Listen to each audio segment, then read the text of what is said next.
In today's video, we're diving into a ruthless and reckless crime spree that gripped the West Midlands during the first half of 2020. At a time when the country was in lockdown, a gang of 5 criminals took advantage of the deserted streets to terrorize businesses, shop workers, and even a hospital in their relentless pursuit of cash. Over 6 months, they targeted 14 different locations, leaving behind a trail of destruction. Their methods? Armed robberies, ram raids, and high-speed police chases. But in the end, it was their own arrogance that led to their downfall. The gang's reign of terror came to an end following an intense police investigation, culminating in a dramatic arrest that saw one of the criminals, Nicholas Collins, complaining that the footage of his capture would look absolutely disgusting on tape. Now, after facing justice at Birmingham Crown Court, they've been sentenced to a combined 53 years behind bars. This crime spree didn't happen overnight. It was meticulously planned and executed, starting on January 6, 2020, when the gang stole 2 high-end Audis in Stoke-on-Trent before driving them back to the West Midlands. These stolen vehicles weren't just for personal use, they were essential tools in their criminal enterprise. The very next day, they struck again. Armed with crowbars and brute force, they targeted a subway branch in West Bromwich, ripping out the CCTV system before stealing a safe. But they weren't done yet. Within hours, they were in Wolverhampton, smashing a hole through the wall of a garage to ransack the office and steal valuable tools. That same night, they attempted to rob a money transfer shop in Tipton, but when police arrived, they fled, abandoning their mission. Despite this setback, they weren't deterred. On January 19th, they escalated their tactics. 2 gang members stormed a shop in Oldbury, brandishing crowbars and forcing terrified staff members to kneel while they smashed their way into a safe. Thousands of pounds were stolen in a matter of minutes. Just 3 days later, on January 22nd, they tried to crack open a cash machine at a shop on Washwood Heath Road in Birmingham. Once again, the police intervened and the gang fled, leaving their tools behind. But instead of taking this as a warning, they adapted, refining their methods for even bigger heists. By late January, the gang had their eyes set on bigger targets. On January 28th, they hit a shop in Dudley, using a powerful Jaws of Life machine, usually deployed by firefighters, to break into the premises. They even attempted to blow up a cash machine using gas. Despite their efforts, they fled empty-handed once again.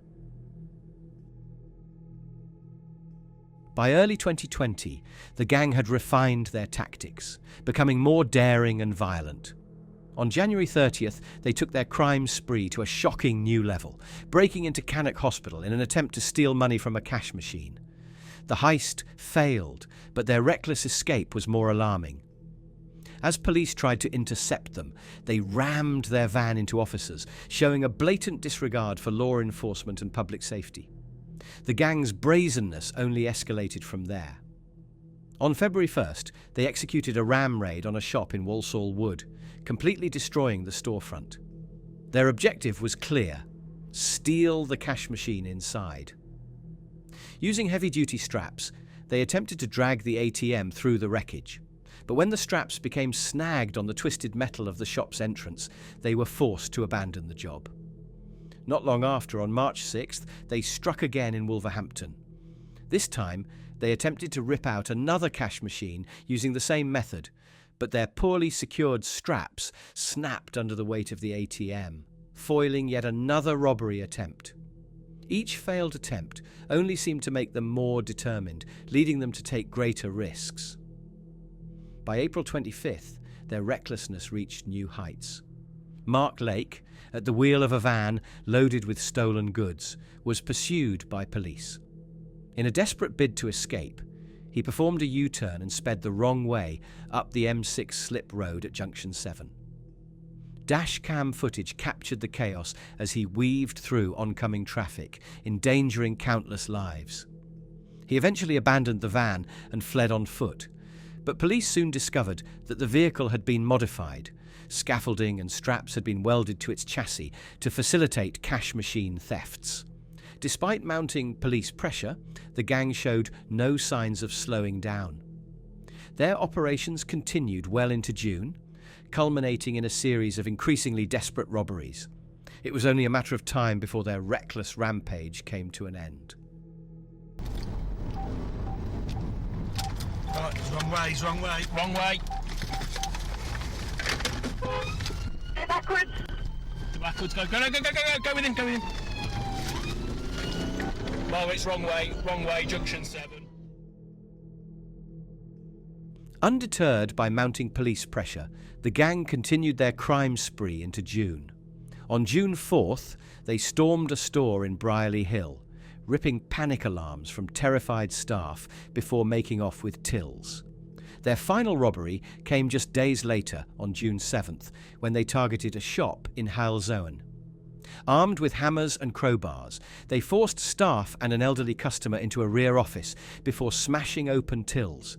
They attempted to access the store's safe, but failed once again. Their downfall came on June 11th. Police had been tracking the gang's movements, and when they spotted them driving through Oldbury in a red van with cloned number plates, they made their move. A high-speed chase erupted, with Nicholas Collins behind the wheel. In a desperate attempt to flee, Collins rammed a police vehicle repeatedly, but the officers refused to back down. After a tense 15-minute pursuit, Collins was finally tasered and dragged from the driver's seat. Inside the van, officers found Darren Fitzpatrick hiding, while Mark Lake was trapped in the wreckage. Meanwhile, Dean Isett attempted to flee from his home, but was swiftly apprehended. Their reign of terror had finally come to an end. Meanwhile, Dean Isett attempted to flee his home in Cradley Heath, but was swiftly intercepted and arrested. The police had outmaneuvered the gang, bringing their reign of terror to an abrupt end. This dramatic arrest marked the conclusion of months of relentless criminal activity. With each heist becoming more daring and violent, their arrogance had finally caught up with them. Their downfall was not only inevitable, but a testament to the persistent efforts of law enforcement determined to bring them to justice. The Courtroom Reckoning. On July 3rd, 2024, the gang finally faced justice at Birmingham Crown Court. The weight of evidence against them was overwhelming. CCTV footage, forensic analysis, mobile phone data, and vehicle tracking all painted an indisputable picture of their months-long crime spree. Investigators meticulously pieced together the timeline of their attacks, linking the gang to each robbery, burglary, and violent raid across the Midlands. Mark Lake, 43, of West Bromwich, was sentenced to 18 years for conspiracy to commit robbery and burglary, recognised as the leader and mastermind of the operation. Dean Isett, 45, of Cradley Heath, received 16 years for his role, having been a key player in orchestrating and executing the raids. Darren Fitzpatrick, 38, of Tiverdale, was jailed for 13 years, his extensive criminal record and hands-on involvement earning him a lengthy sentence. Nicholas Collins, 41, of West Bromwich, was sentenced to 6 years and 20 months for conspiracy to burgle and driving offences, including his reckless getaway attempts. John Williamson, 42, of Smethwick, received a 21-month suspended sentence, his involvement deemed less significant than his counterparts. During sentencing, Detective Constable John Marsh highlighted the severity of their crimes. This was a prolonged series of really serious offending, which saw innocent members of the public terrorised in their workplaces. The CCTV released shows just how ruthless and reckless they were.